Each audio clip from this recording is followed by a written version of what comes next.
Hello, fans of all ages. Welcome back to the Morik podcast. This is Morik. And today I figured that I should talk about a very hot topic in today's world of sports. Today is August 15th, 2014. And yesterday, a new commissioner was named in Major League Baseball. Manfred will become the 10th commissioner once Bud Selig retires on January 25th, 2015. There has been a lot of talk about baseball and how it is becoming very unpopular and how the youth is not attracted to the game anymore. Before I start, I want to point out that although football and probably basketball have grown immensely in popularity, baseball is still America's pastime. And I can prove that right now by telling you all to turn your TVs on to ESPN for the next week and a half. You will be watching the Little League World Series throughout that entire time. We don't see Pop Warner championships. We don't see national championships for basketball. We don't see the Stanley Cup for 12-year-olds. We watch the Little League World Series every August, and it's probably one of the most popular events ESPN puts on every year. Definitely.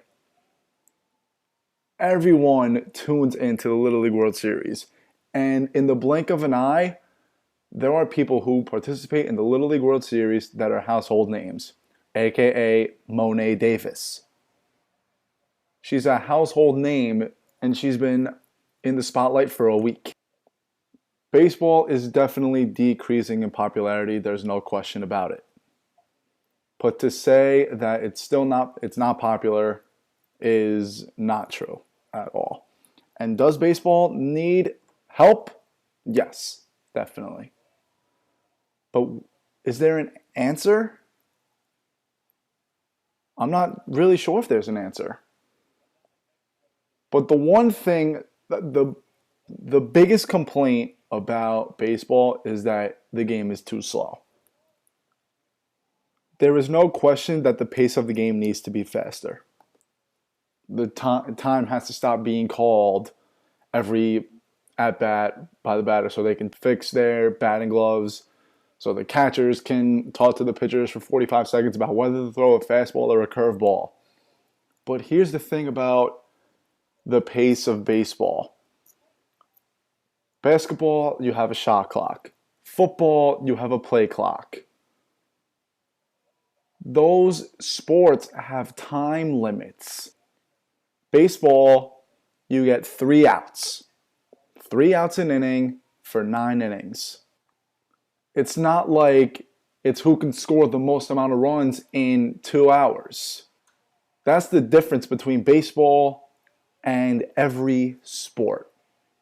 Now, obviously, I agree that the pace is slow. I cannot stand when batters call time, step out of the box, and then come back in. Honestly, that's their own fault for their muscles stiffening up. You have to stay loose in the box. You have to stay ready. So the pace does need to get a little faster. But what is the answer? Do they really need pitch clocks? Now, I'm all for limiting the timeouts called per at bat, the visitations between the catcher and the pitcher, and the coaches and the pitchers. But it's tough to put a time limit on a sport that doesn't have a time limit throughout the duration of the game. Now, the average game is 2 hours, 51 minutes. It's not that long when you think about it. If you're not a baseball fan, it's going to be long. I've said this before. Baseball is by far my favorite sport. Nothing's going to compare. If the Yankees played in one of those 19-inning games, I would not have shut the game off. A, because I like the game. B, because I'm not about to miss one of the greatest games in MLB history, especially when my favorite team is in it. I think besides that the game needs to be faster, another reason why this game has decreased in popularity, Don LaGreca said it on the Michael Kay show yesterday. The big thing is that, let's say you go to a basketball game, you are going to draw fans when LeBron comes to your town, no matter what. Every play, you can give the ball to LeBron. He's going to be in action. Now let's take the Yankees. You have Derek Jeter and you have Steven Drew. It's not like Derek Jeter can be sent up to the plate every single time. You have to go through the order. Derek Jeter will probably only get one more plate appearance than Steven Drew on the average if they're both starting. So the individuality in baseball, even though it's pitcher versus batter, the individuality, the marketing of one athlete isn't there. It's not there. Because with the exception of this year and probably last year with Mariano, people don't go to games to see one person. Every basketball game I've gone to in the last 2-3 years, I've been to a couple Knicks games, I've been to a Nets game. All of them were against the Heat and LeBron. I didn't go to watch a game of basketball. I went to watch LeBron James play the sport. This year, people go to a Yankee game on the road to see Derek Jeter and pay their respects. Last year, people saw Mariano. But how many times do people go to a game and say, I'm here to watch Andrew McCutchen, I'm here to watch Miguel Cabrera, I'm here to watch Mike Trout? Not many people. But those are the baseball super fans like me who go to see one or two people. Baseball fans go to see a baseball game. So it's very tough to market baseball when you go to see a team rather than a player. And another big reason why this game is decreasing in popularity is that it's very organized. It's an organized sport. Here's what I mean. Baseball, you need 9 guys. Football, you can play a 2-on-2. Basketball, you can play a 2-on-2, 3-on-3 half-court game. You can go out in the middle of the street and toss the football, shoot around. Baseball, the stickball days in the middle of the street, 3-on-3 are over. They've been long over. It's really hard to organize a baseball game now. It's so easy to just call someone and say, hey, you want to play ball? Let's toss the pigskin around. Now, if you want to take batting practice and you want to work on bullpens, then okay, you can call someone and say, hey, let's go to the batting cage. But if you want to actually compete, you can't. It's almost impossible. You need a full squad. You can't play a pickup game of baseball on a diamond with a 5-on-5. So that's a huge thing right there. That's big. When you can't organize a game, that's going to decrease the popularity. Another reason is the difference between the personality of a baseball player and the personality of football, basketball, and hockey players. Baseball is a game of respect. There are a lot of unwritten rules.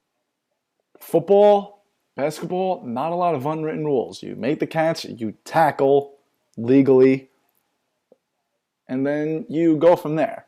You score a touchdown, you do these touchdown dances, the Gronk spike, Jimmy Graham's dunking, which is now illegal, which is ridiculous.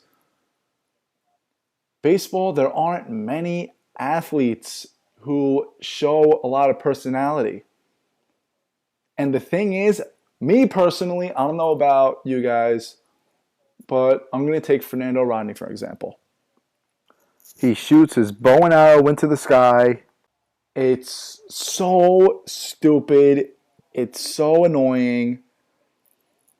But the reason why I say that is because that's not baseball. Baseball is not a sport where you show off your personality. It's not a sport where you jump around and mob your teammates after every out. Football and basketball, you celebrate to no end when you succeed. That's the big difference between the personalities in these sports. And that bores the average viewer. You don't see a lot of guys act like that. And when you do see it on a baseball diamond, like Puig, Harper, Rodney, those are the guys that true baseball fans don't really like because you're not supposed to show that much emotion. Why do you think Derek Jeter and Mariano Rivera and Mike Trout, all these guys, why do you think they're the faces of baseball? It's because they play the right way. Showboating is not playing the right way. That's different in football. You can showboat all you want. Unless, of course, you get a penalty for unsportsmanlike conduct. I can't even... Every time Fernando Rodney comes in for the save, I don't care who... They could play Boston. They could play the Red Sox. And I'm hoping he blows the save because I can't stand to see his imaginary bow and arrow. It's a game of respect. And on top of that, there is no contact. And now that they have gotten rid of home plate collisions, which is ridiculous because even the umpires can't figure out that rule, that bores fans. If you haven't yet, watch Hard Knocks. The previews are them fighting and tackling each other and sprinting and sweating and all that. You don't see that in baseball. And yes, that bores a super fan of baseball like me. I will admit it. I'll openly admit it. That part is boring in this sport. Now, I'm not saying this has to be MLB slugfest, but people are attracted to the ones that are strong and physical and tough. The first thing you think of with baseball is not toughness. Why do you think football has skyrocketed in popularity over the past 30 years? Besides fantasy football. That's a big reason why football is so popular, because of fantasy. Think about it. They hit, they tackle, they are tough. They are tough boys. So when you don't see that in baseball, it bores the fan. It really does. The one thing that I am completely against about changing baseball is shortening the game itself to 7 innings. People say the game is too long. The game is not long. It's the pace of the game. There's a big difference. I see football games that go to 3.5, 4 hours, but the pace is bang, bang, bang, bang, bang, bang, bang. You can sit at a Yankee game for 3 hours and the score can be 2-1. 3-hour game, a little above average, but a 2-1 game should not last 3 hours. So it's not the length of the game. It's not the 9 innings. That's not the problem. It's the pace of the game. When instant replay came about in the MLB, people were in an uproar because it would take the game longer. That's why football got rid of instant replay in sometime in the early to mid 90s. They got rid of instant replay because it was taking too long. And they implemented it back in 1999. Now, I'm pro replay, but that takes a little too long also. That slows down the pace of the game as well. Some people say the schedule should be shortened. That, it's debatable. I mean, I love how if I don't have plans, I can just sit and watch a Yankee game. I love how every night there's a game going on. And if you shorten that schedule, That routine is no more. It's the best knowing that you can just watch a baseball game if you have no plans. I cancel plans to watch Yankee games every night. It's great. Last mid-October was the worst because basketball didn't start yet, hockey didn't start yet, and the Yankees were not in the postseason. Obviously, I watched the Fall Classic because I'm a baseball fan. I'm going to watch the postseason. But it's not the same when your team's not playing, first of all. And second of all, I couldn't watch the Yankees, and I had to wait once a week for the Giants to play. So that was brutal. When the Yankees have an off day, it tears me up inside. Like, I try not to make plans because I say, I'm watching the Yankee game tonight. Because any game that you miss can be the best game ever played in MLB history. It's an honor that every night I have something to do because of baseball and the 162 game schedule. If they played 100 games, that's cutting out 2.5 months of the season. You're probably getting a lot more off days. And to state the obvious, that's less time to watch baseball. It's great to know that you have a plan every night. So shortening the schedule is not a good idea at all. Another big reason, and a very underrated reason, why baseball has decreased in popularity, the number of African American baseball players has decreased so much. On Jackie Robinson Day of this year, there were 66 Major League Baseball players that were African American. There are 750 Major League players right now, and 85 of them are going to be on the new biogenesis list. There are more steroid users in Major League Baseball than there are African American players. Think about that. That's mind-blowing. That's very upsetting. Not only to baseball, but to sports in general. Now, I'm not saying the league needs to have every person be black. There shouldn't be a rule that half of them need to be African American. But that's a big reason why this sport is decreasing in popularity. And I think it's about where the kids grow up. It's all about their surroundings. If they're not surrounded by the game, this goes for all kids, all races. If they're not surrounded by the game a lot, they're not going to be interested. Simple as that. And that goes back to my reasoning of this game being very organized. You can just go out and play football with 4 people if you want. It's possible. You can't do that with baseball. And when you're not surrounded by it, this sport is going to decrease in popularity even more. The funny thing is, everything that I've mentioned about baseball and why people don't like it, those are the reasons why I like the sport. And if your favorite sport is baseball, you're not an average fan, because not only is your favorite sport baseball, that itself is not average, but that means that you like the things that most people don't like. A lot of people don't like how the game is slow, but you refer back to the fact that there's no time limit, that each team gets their own chance. It's not like you can just sit on the knee and end the game.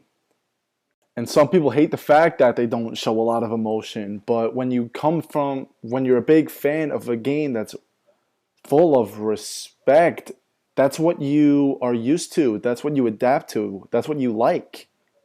And some people just don't like that in baseball. But all in all, clearly there are a lot of reasons why baseball is decreasing in popularity. And I really hope that Rob Manfred can find solutions to these problems. And it's going to be very difficult. And on top of that, we are not far away from Rob Manfred's first big test as a commissioner. The current collective bargaining agreement for the MLB is over in just over 2 years. December 2016, it expires. Expect a lot of changes in 2016 heading into the 2017 season. I know it seems far away, but it's not. It'll be here just like that. All right, that about does it for me. I am leaving for vacation tomorrow, so I will try my best to give you a show when I can. But in the meantime, this is Ryan Morik with the Ryan Morik Podcast. It's not goodbye. It's see you later. Take care, everybody.